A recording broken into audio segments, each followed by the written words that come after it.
या आधीच्या ओव्यामध्ये माऊलींनी सृष्टीची उत्पत्ती कशी झाली हे सांगितले. आता ते परमात्मा, प्रकृती आणि विश्व यांच्यातील नाते काय आहे ते सांगू लागतात. या कारणे मी पिता, महद ब्रह्म हे माता, अपत्य पंडुसुता, जगडंबरो. भगवान श्रीकृष्ण अर्जुनाला म्हणतात, हे पांडुपुत्रा, म्हणूनच मी या सृष्टीचा पिता आहे. महद्ब्रह्म ही तिची माता आहे आणि हे संपूर्ण विश्व म्हणजे या दोघांचे अपत्य आहे. आता शरीरे बहुते, देखोनी न भेदे हो चित्ते, जे मन बुद्ध्यादी भूते एकेची येथे. आता या अनेक शरीरांकडे पाहून मनात भेदभाव निर्माण करू नकोस, कारण या सर्व शरीरांमध्ये मन, बुद्धी आणि पंचमहाभूत ही एकच तत्वे कार्यरत आहेत. दिसायला शरीरे वेगवेगळी आहेत, परंतु त्यांची रचना करणारी मूलभूत तत्वे एकच आहेत. हा गा एकाची देही, काय अनारिसे अवयव नाही, तेवी विचित्र विश्वपाही एकची हे. अर्जुना, एका शरीरात निरनिराळे अवयव नसतात काय? असतातच, पण त्या सर्वांचा देह एकच असतो. त्याचप्रमाणे हे विचित्र विविधतेने भरलेले विश्व देखील एकच आहे. पै ऊंचा नीचा डाहाळिया, विषमा वेगळा लिया, एकाची जेवी जालिया बीजाची या. मागच्या 3 ओव्यांमध्ये माऊली सांगतात की आपला उगम एक आहे, आपली मूलभूत रचना एक आहे आणि आपली विविधता असून देखील आपण एकाच अस्तित्वाचे अवयव आहात. आणि आता या ओवीपासून माऊली ही गोष्ट समजावण्यासाठी वेगवेगळ्या उपमा देतात. ते म्हणतात, झाडाच्या काही फांद्या उंच असतात, काही खाली असतात, काही मोठ्या, काही लहान, तर काही सरळ आणि काही वाकड्या. या सर्व भिन्न दिसतात, पण त्या सर्व एका बीजापासूनच निर्माण झालेले असतात. आणि संबंधू तोही ऐसा, मृत्तिके घटू लेखू जैसा, का पटत्व कापुसा नातू होय. या विश्वाचा माझ्याशी संबंध तसाच आहे जसा मातीचा एखाद्या घड्याशी असतो किंवा जसा कापसाचा कापडाशी असतो. घडा मातीपासून बनतो, कापड कापसापासून तयार होते, रूप बदलते, पण मूळ पदार्थ बदलत नाही. नाना कल्लोळ परंपरा, संतती जैसी सागरा, आम्हा आणि चराचरा संबंधू तैसा. हजारो लाटांची परंपरा ही सागराची जशी नित्य नवी निर्मिती असते, म्हणजेच लाटा ही सागराची संतती असते, तसा मी आणि हे विश्व यांचा संबंध असतो. म्हणून वन्ही आणि ज्वाळ, दोन्ही वन्हीची केवळ, तेवी मी गा सकळ संबंध वाव. म्हणून सांगतो, वन्ही आणि ज्वाळा या दोन्हीमध्ये अस्तित्व जसे केवळ वन्हीचेच, तसे सर्व मीच आहे. या विश्वाचा आणि माझा संबंध स्वतंत्रपणे स्थापित करणे केवळ निरर्थक आहे. जालेनी जगे मी झाके, तरी जगत्वे कोण फाके, किळेवरी माणिके लोपिजे काही. हे दृश्य विश्व निर्माण झाल्याने माझे अस्तित्व किंवा मी स्वतः झाकला जात असेल, तर मग हे संपूर्ण विश्व कुणाच्या प्रकाशाने प्रकाशित होत असेल रे पार्था?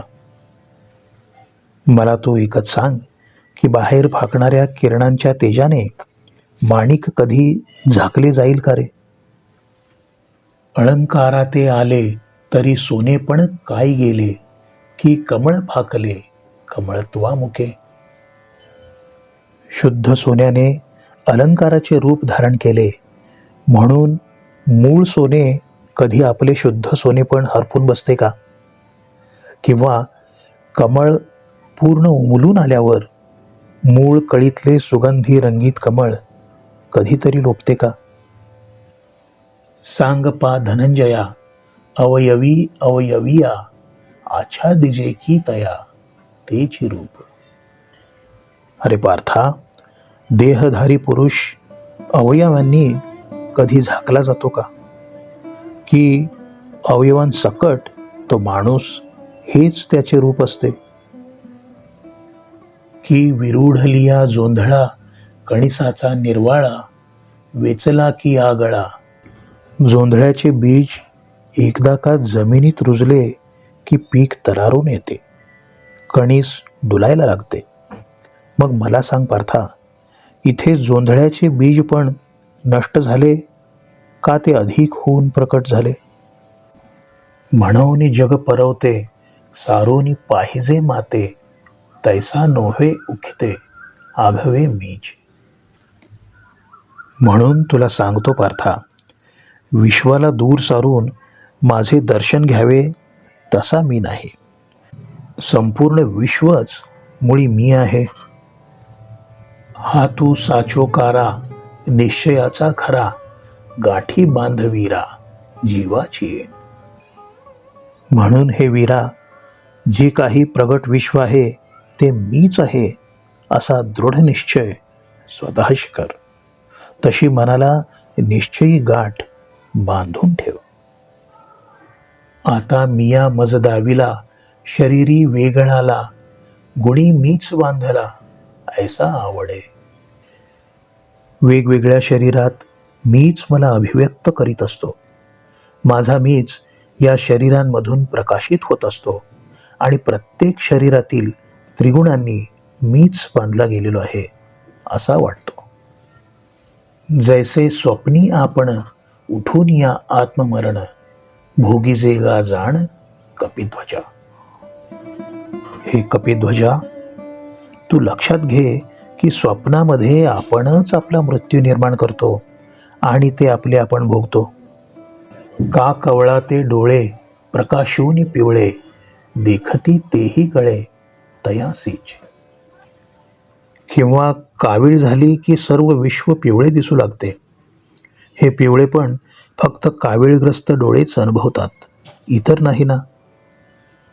नाना सूर्यप्रकाशे प्रकटी ते अभ्रभासे, तो लोपला हेही दिसे सूर्येची की. सूर्य आपल्या तेजस्वी प्रकाशाने सर्व विश्व प्रकाशित करतो. या सूर्यावर ढग आले आणि सूर्य झाकला गेला तरी हे झाकणारे ढग पुन्हा हा सूर्यच प्रकाशित करतो ना. सूर्य ढगाआड गेला हे त्याच्याच प्रकाशात आपण प्रत्यक्ष अनुभवतो ना. पै आपण पेनी जालिया छायागा आपुलिया, बिहोनी बिहालिया आन आहे. आपली सावली आपल्यामुळेच निर्माण होते. त्या सावलीला पाहून आपल्याला भीती वाटली तर भिणारे आपल्याहून कोणी वेगळे असते का? सावली ही आपलीच आणि भिणारेही आपणच असतो. तैसी इये नाना देहे, दाऊन मी नाना होये, तेथ ऐसा जो बंधू आहे तेही देखे. अगदी त्याचप्रमाणे निरनिराळी अनंत शरीरे प्रगट करून मी विविधांगी होतो. त्या प्रत्येक शरीरात जे त्रिगुण नांदत असतात त्या गुणांकडून मी बांधला जातो असे वाटते. येथे ते जे बंध आहेत ते तू आता पहा. बंधुकान बंधीजे हे जाणणे मज माझे, नेणनेनी उपजे आपलेने. प्रत्येक निर्माण केलेल्या शरीरात मी बद्ध आहे की मुक्त आहे हे आपल्याला आत्मज्ञानाने जाणवते. शरीरात मी बद्ध असणे किंवा मी कुठल्याही बंधनाने बांधला न जाणे हे दोन्ही प्रकार माझ्यामुळेच घडत असतात. मला जाणणे हे ज्ञानामुळे घडते, मला न जाणणे हे अज्ञानामुळे घडते. तरी कोणे गुणे कैसा, मजच मी बंधू ऐसा, आवडे ते परियेसा अर्जुन देवा. तरी पार्था, कोणत्या गुणांमुळे मी शरीरात बद्ध झाल्यासारखा वाटतो ते तू आता श्रवण कर. गुणते किती किंधर्म, काही यया रूपनाम, के झाले हे वर्म अवधारी पा. ज्यामुळे मी प्रत्येक शरीरात बद्ध झालेला वाटतो ते गुण किती.